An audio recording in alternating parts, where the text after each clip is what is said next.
Hola chiquillos, ¿cómo están? Mauricius. Muy bien, perfecto. Hoy vamos a hablar o lo que quiero hablar, es de la importancia de la Biblia. Qué rico verlos acá, qué rico partir un nuevo, algo... No, está sin amplificación, solo grabación. Bueno, retomando, qué rico estar juntos. Quiero que me acompañen en este tema que vamos a usar para introducir esta serie de reuniones de jóvenes del año 2023. No sé si les ha pasado en algún momento que tienen cierta conversación con alguna persona, están compartiendo con esta persona y dentro de la conversación surge el tema de nuestras creencias y uno le dice o comparte con esta persona que uno es creyente, que es cristiano o que es canuto, dependiendo ahí de la conversación y del contexto. Y no hay burlas, no hay mala onda de la parte de la otra persona. La verdad es que esta persona siente curiosidad por lo que uno le está contando. Se da una conversación bien rica y dentro de todo lo que esta persona responde al momento de que uno va compartiendo con ella acerca de lo que uno cree, lo que son las convicciones de uno, mira, sabes que suena interesante, me parece que tiene bastante sentido. A mí también, la verdad, diría esta persona, me gustaría poder creer lo que tú crees, pero si te soy bien franco o franca, me falta un poco de evidencia de ese Dios en el que tú crees. Como que el Dios en el que tú crees, como que no le gusta mostrarse mucho, es como que quiere esconderse. Y la verdad es que si tuviera alguna evidencia más fidedigna, segura, viable de que Él es, no sé, se apareciera en el cielo y dijera, hola, aquí estoy, soy Dios, o escribiera en una nube directo, lloviéndolo, qué es lo que tengo que hacer, cree en Cristo. Entonces, quizás sería un poco más fácil para mí poder creer en ese Dios que a lo mejor no se ve tan buscable ni tan visible. Necesito pruebas de algo que sea seguro, de algo que sea fidedigno. Y en ese punto, cuando uno le responde que en realidad eso fidedigno, eso seguro, sí existe, y que es la Biblia, la respuesta no gusta mucho, no es una respuesta que genere mucha aceptación. Y si somos bien francos, la verdad es que tenemos que reconocer que incluso para nosotros como creyentes nos cuesta un poco de repente creernos cuando le decimos a esta otra persona que la Biblia es algo seguro y fidedigno, como que ni siquiera nosotros estamos seguros de esta respuesta que estamos dando. Es como lo que pasa en el principio, ¿verdad? Está Dios entrega su palabra, su mandamiento, su forma de relacionarse con Él. Dependemos de esa palabra. Nuestra vida, nuestra felicidad, nuestra plenitud depende de obedecer a Dios. Pero entonces aparece esa serpiente que te dice, así que Dios te dijo, o con que Dios os ha dicho, dice la Biblia. Y la verdad es que la pregunta no ha cambiado. La pregunta se mantiene exactamente igual. El método específico quizás sea distinto, pero el principio es el mismo. Así que Dios te dijo, dando a entender que lo que Dios dice no es tan seguro, que lo que Dios dice no es tan fiable, que la Escritura no es tan fidedigna, no es tan digna de confianza. Sí, por supuesto, la podemos usar, pero los que realmente entendemos, los que somos más inteligentes, los que cachamos más que el resto de los que no saben, tenemos claro que en realidad la podemos usar, pero no es algo que sea tan seguro, tan fidedigno, y sus actitudes hasta por ahí nomás, la verdad. Bueno, pensar así es estar infectados con esta pregunta, con que Dios os ha dicho. Están infectados con, podríamos llamarlo, veneno de serpiente. Y es letal para nuestra vida cristiana. Entonces, ¿son suficientes o son fidedignas las Escrituras? Esa es la pregunta que quiero que contestemos en estos minutos que tenemos por delante. Y para esto lo que quiero hacer hoy día es acudir a tres personas que escribieron parte de la Biblia, conocida como el Nuevo Testamento, y lo que nos van a exponer estas tres personas es que las Escrituras son mucho más fidedignas o seguras que otras cosas que nosotros podríamos suponer que son más seguras que la Biblia. Eso es lo que vamos a ver en los minutos que tenemos por delante. Tres escritores de la Biblia nos van a compartir cómo las Escrituras son más dignas de confianza que algo que nosotros de manera natural a lo mejor diríamos, esto es más digno de confianza que la Biblia.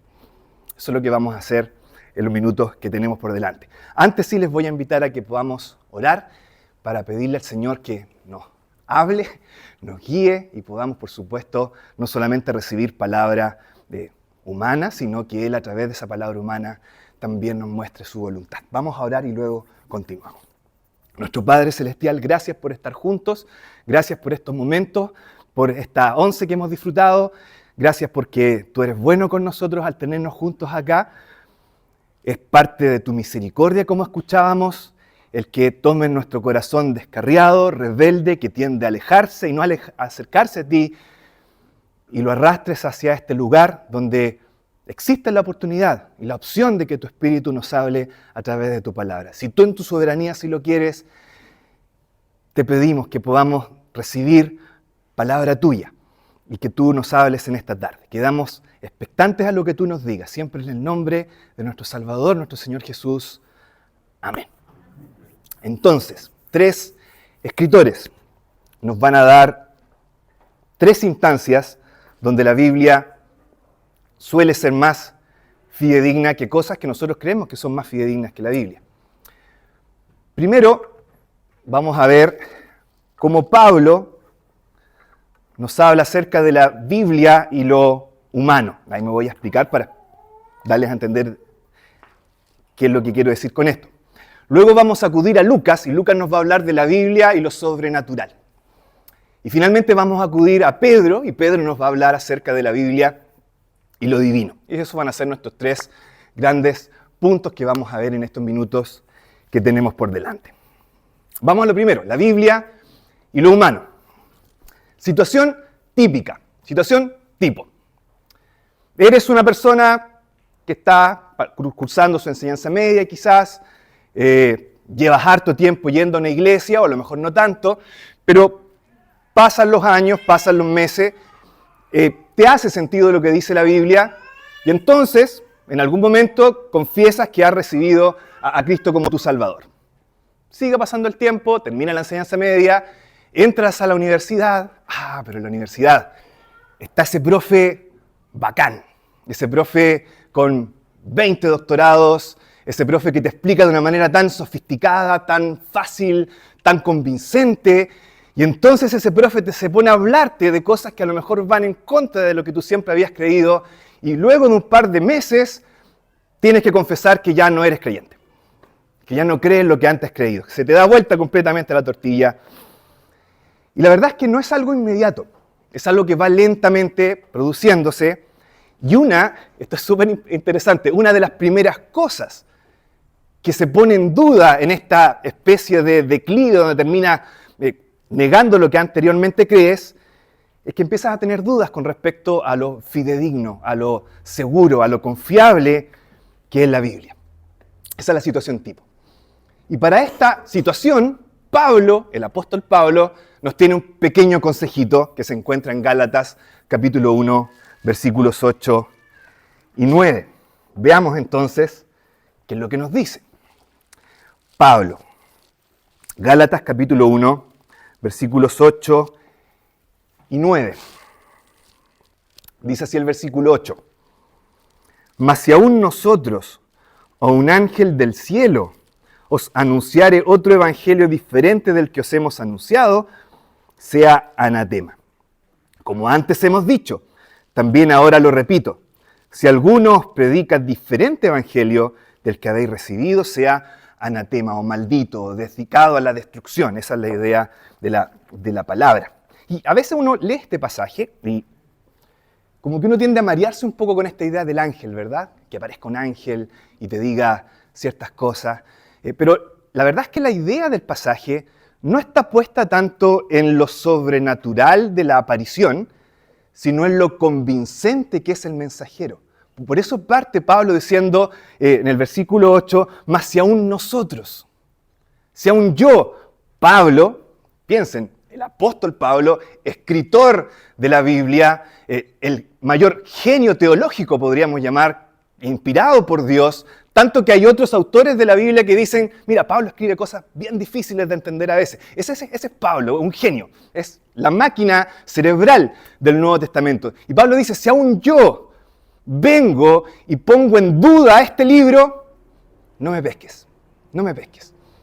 Aún si un ángel, fíjese, un ángel, un cerebro que sobrepasa el del mejor ser humano que pueda existir en este mundo. Un ángel, una persona con un intelecto superior, alguien que además ha pasado toda su vida delante de Dios, por lo tanto conoce de primeras fuentes la información. Aun si un ángel viniera y pone en duda este libro, Pablo dice, no lo pesques, no consideres lo que está diciendo. No importa cuán convincente, cuán persuasiva, cuán sofisticados sean los argumentos, si está en contra de este libro, de este evangelio que ustedes han recibido, no lo consideres, no sigas ese camino.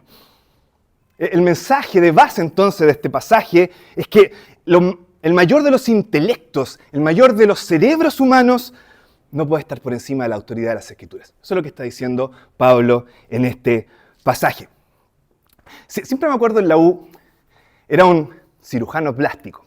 Ni siquiera era un teólogo, fíjense, era un cirujano plástico que, claro, había leído ciertas cosas, vio ciertos documentales en el History Channel y aparte súmele a esa mezcla el Código Da Vinci de Dan Brown y, por supuesto, un ego un poco más inflado del que corresponde. Y este cirujano plástico nos daba cátedras acerca de lo que era la Biblia. Ese era su temita de batalla. La Biblia, pero si eso es un invento, decía, lo inventó Constantino en el concilio de Nicea.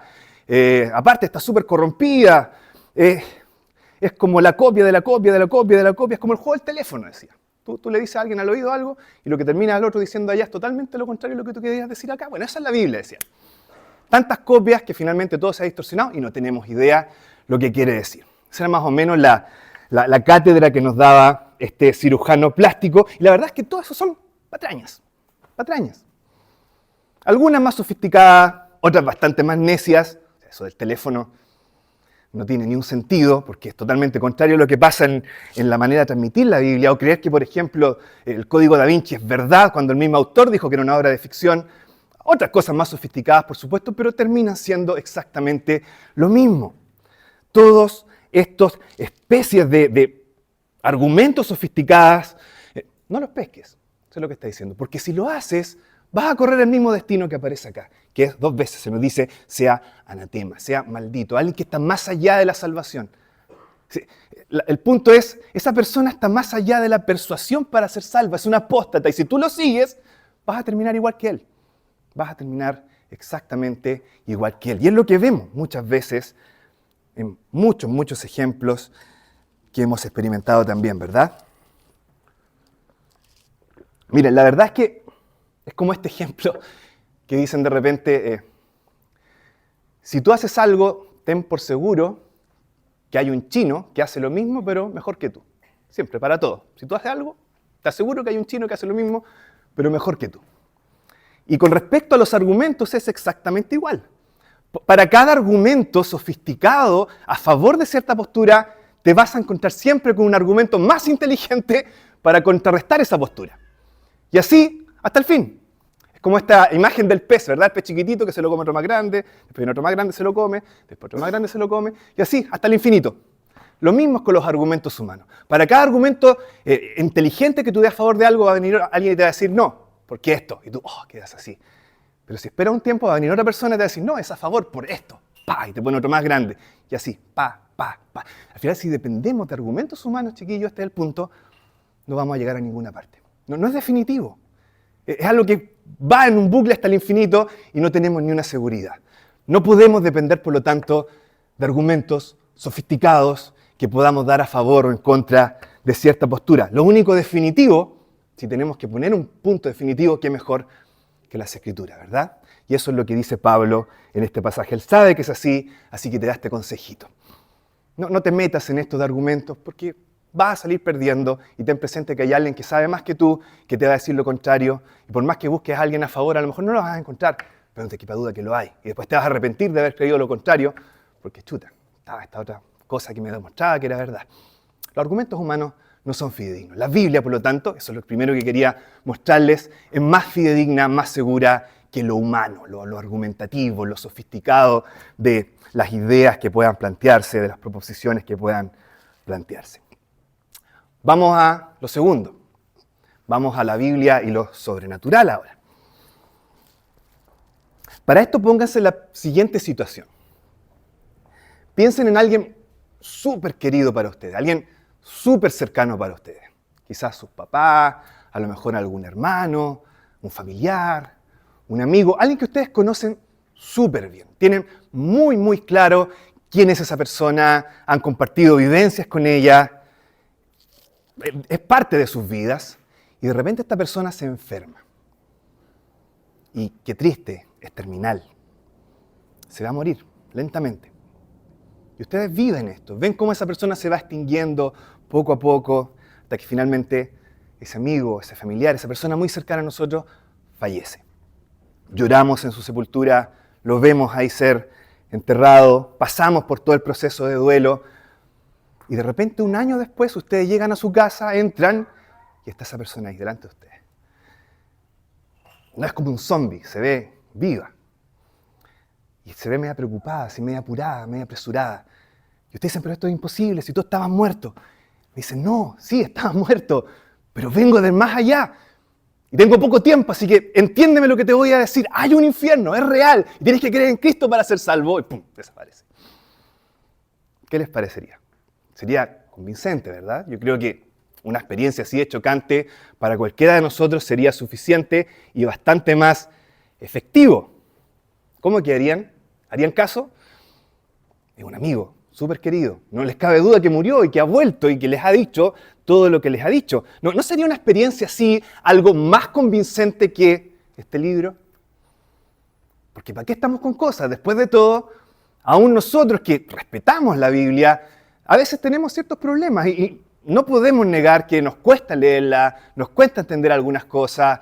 De repente, aunque sepamos que no está distorsionada, es verdad que es una copia que luego es traducida y no se habrá perdido algo en el camino y soy malo para leer, qué sé yo. Hay un montón de cosas que uno de repente podría decir. Entonces, ¿no sería una experiencia así chocante, potente, alguien que venga de vuelta del más allá y que nos diga cómo es la cosa, más convincente, más fidedigno, más seguro que las Escrituras? Esa es la pregunta. Bueno, Lucas, un escritor de la Biblia, responde esa pregunta y nos dice, adivinen, no es más fidedigno, no es más convincente. Veamos, vamos a Lucas, capítulo 16, versículo 27.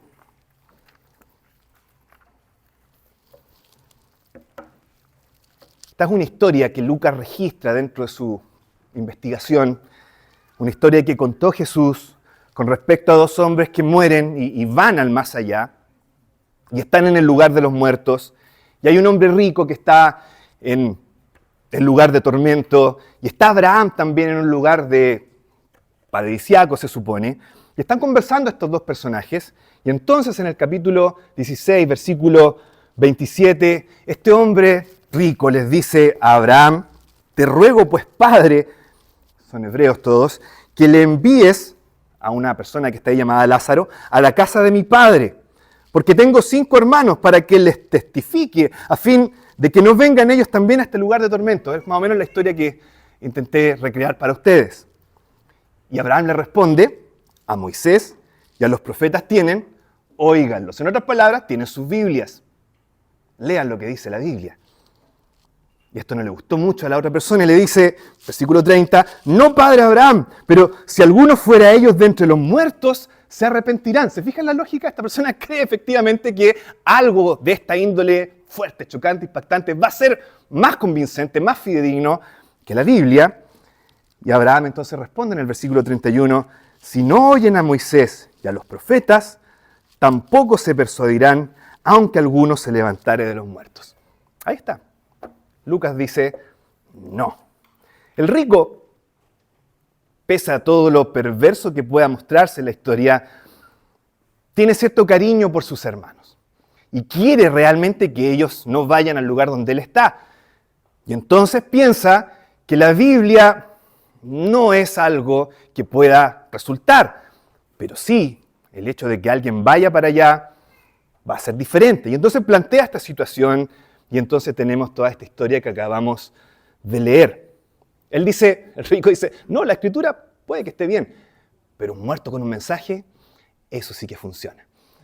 Y Abraham dice, no funciona. Y uno se pregunta, ¿por qué dijo eso Abraham? ¿De dónde saca esa idea? Y quizás yendo atrás, ¿por qué Lucas plantea esto acá? ¿Por qué podemos decir, con la autoridad de la Biblia, que estas escrituras son incluso más confiables y convincentes que un muerto con un mensaje? Si uno, la verdad, es franco, tendría que pensar que es un poco dudoso, ¿no es cierto?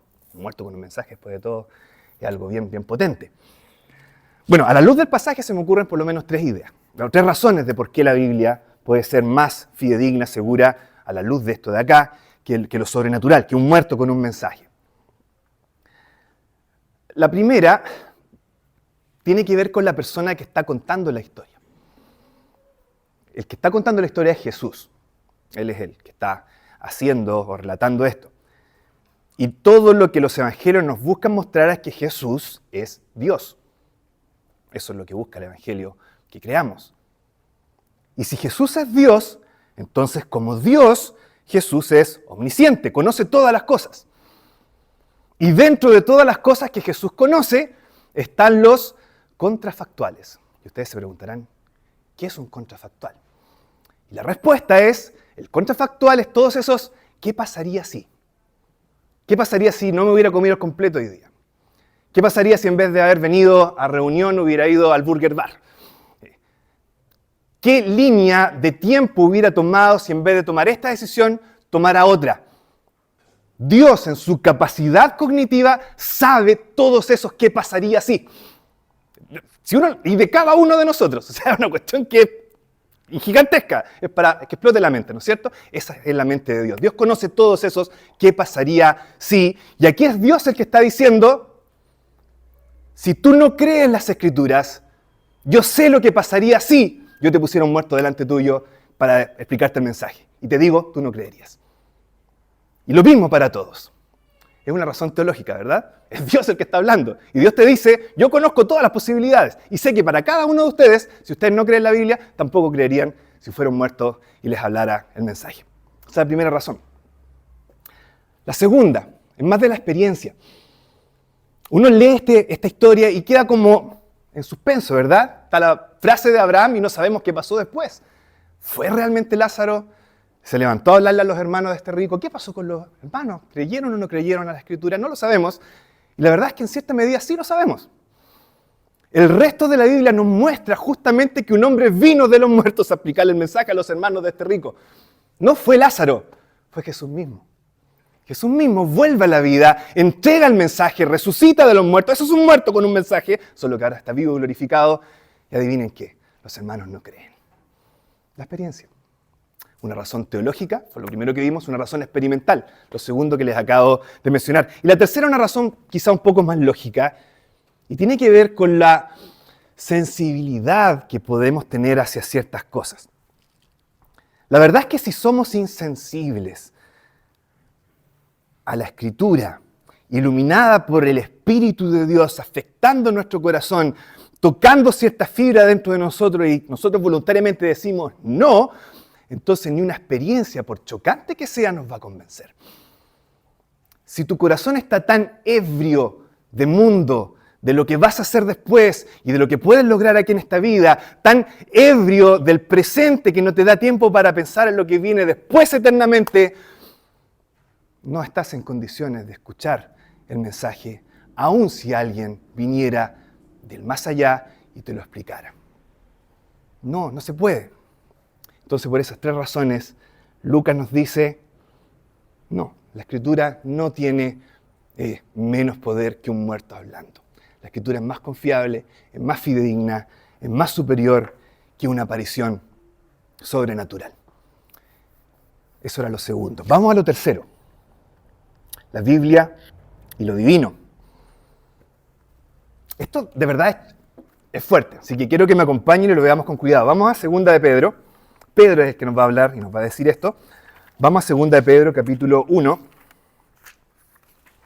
versículo 16.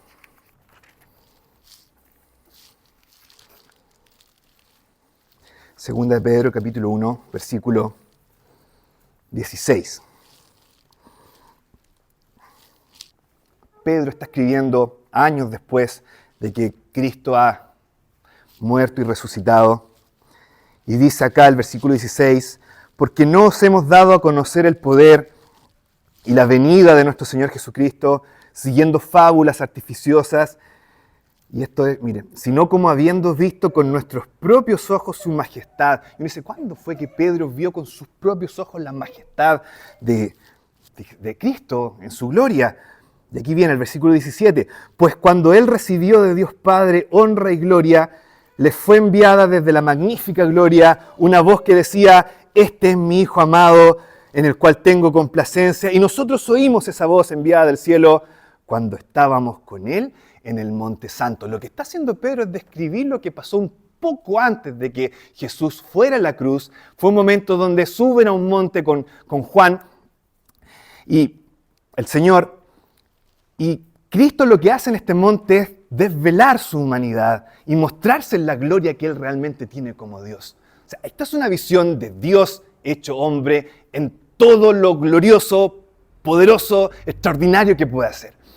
Pedro acá está diciendo, yo eso lo vi con mis ojos.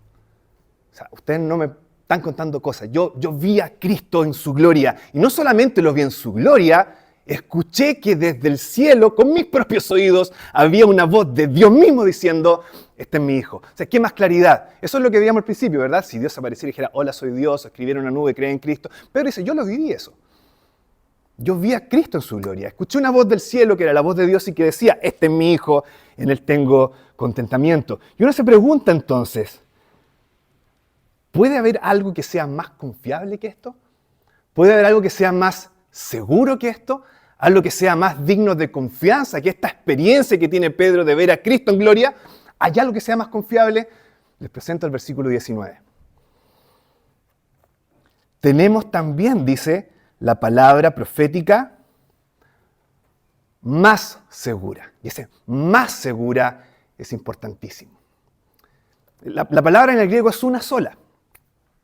Y los que conocen el griego entenderán que esta palabra que está acá, por un lado, en su morfología, tiene que ver con algo que no solamente es firme, seguro y confiable, sino es una comparación. Es un vocablo comparativo. Pedro está comparando esto con otra cosa. Pedro está diciendo no que esto es seguro y firme, sino que es más seguro que otra cosa, es más firme que otra cosa, es más fidedigno que otra cosa. ¿Qué otra cosa? Lo que venía diciendo, pues, ¿no es cierto?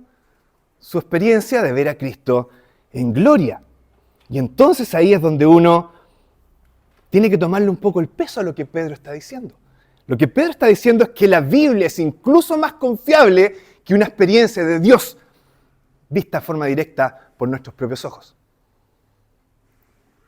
Y uno dice, pero ¿cómo? Como que uno no queda muy seguro, ¿no es cierto? Lee el pasaje, quizás hay otra explicación, y créanme, se han dado otras explicaciones. O sea, este es un pasaje que ha complicado a teólogos, comentaristas por siglos, buscando de qué manera podemos hacer una especie de gimnasia teológica para hacer que este versículo calce con algo que no sea esto, porque suena escandaloso, ¿verdad? Que la Biblia sea más seguro que ver a Cristo glorificado, que mi experiencia de Cristo. Pero ahí está, y tenemos que lidiar con Él. ¿Y cómo puede ser entonces lo que Pedro está diciendo acá? ¿Por qué la Biblia justamente es más segura? Bueno, una pista la encontramos cuando seguimos leyendo el resto del versículo 19. Fíjense cómo sigue el versículo 19. Tenemos la palabra profética más segura, a la cual hacéis bien en estar atentos como a una antorcha que alumbra en lugar oscuro. Y uno siempre como que piensa en esta idea de la antorcha que alumbra en lugar oscuro como un camino oscuro, ¿verdad? El mundo es un lugar oscuro y entonces voy yo con la Biblia, que es como una especie de lámpara, es a mis pies tu palabra, está el proverbio, ¿verdad? Y uno va caminando con la Biblia que lo alumbra en un lugar oscuro. Pero fíjense cómo sigue. Hasta que el día esclarezca y el lucero de la mañana, que es el sol, salga en vuestro camino, dice. Dice, en vuestros corazones. Y ahí hay algo, ¿verdad? Pareciera que Pablo está diciendo acá que el lugar oscuro no es ese mundo feo y pecaminoso de allá afuera, no, es ese mundo que está acá adentro. Mis sentimientos, mi imaginación, mis pensamientos. Eso es oscuro, dice Pedro. No es claro. Mi experiencia es algo engañoso. Mi percepción de las cosas es algo engañoso, oscuro. Y por lo tanto no es tan digno de confianza como a veces creo que es, ¿verdad? El corazón en sí es engañoso y perverso. La mente obedece al corazón. Y entonces cualquier experiencia que yo tenga sigue siendo algo subjetivo. Y no puede ser tan digno de confianza. A diferencia de, las escrituras están allá afuera. Ahí están. Y dicen lo que dicen. Me gusta o no me guste. Es algo externo, fiable, que está ahí y simplemente lo tomas o lo dejas. Y en ese sentido entonces podemos entender por qué Pedro está diciendo esto. Lo que Pedro está diciendo no es tanto que la experiencia externa de Cristo en gloria sea más o menos confiable que la Biblia, sino que mi experiencia de eso no es tan confiable como tener este libro como mi base. Hablando de lo mismo, lo que esto nos enseña entonces es que de repente, no es tan positivo esta especie de creer porque experimenté algo en algún momento específico de mi vida sin tener algo objetivo en lo cual creemos que es un cuerpo de doctrina. ¿Me explico? Muchas veces tenemos esta idea, ¿verdad? Sí, sabes que en realidad la Biblia tengo ciertas dudas con respecto a ella, pero en realidad lo que importa es lo que yo creo, lo que yo viví.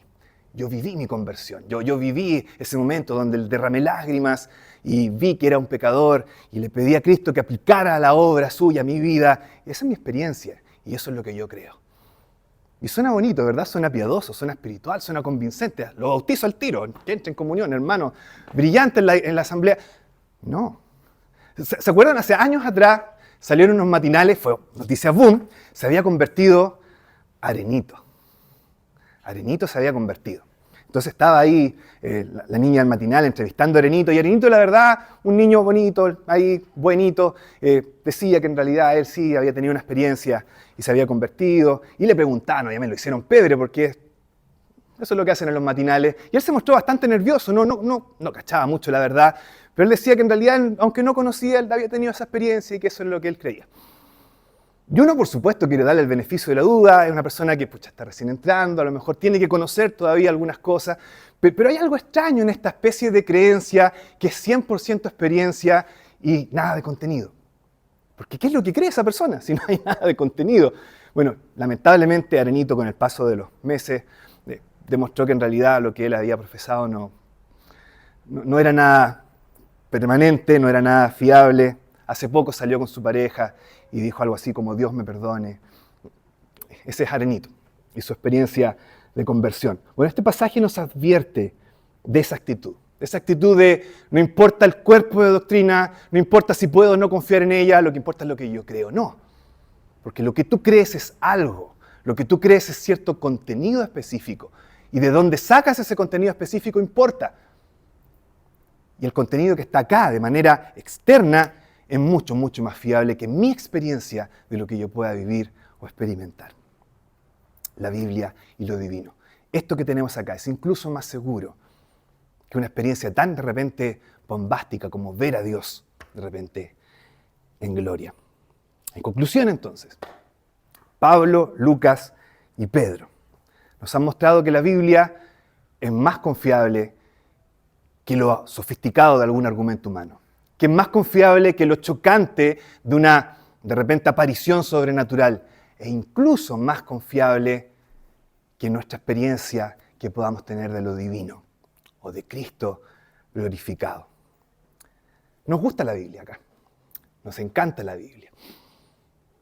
Amamos este libro y por lo tanto quiero que ustedes vengan acá con la expectativa durante este año de que lo que van a escuchar acá es justamente eso, una exposición de un pasaje de la Biblia.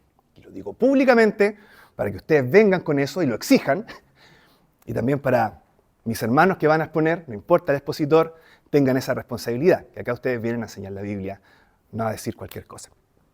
La verdad es que eso es lo que queremos durante este año 2023, que la Biblia sea expuesta, que el mensaje sea entregado, independiente de quién lo entregue acá adelante, lo que queremos es ver la palabra de Dios en acción, siendo explicada, siendo expuesta, y si el Espíritu Santo logra tomar ese mensaje y aplicarlo en nuestras vidas con poder, de manera que nuestras vidas sean transformadas, entonces el trabajo se ha hecho.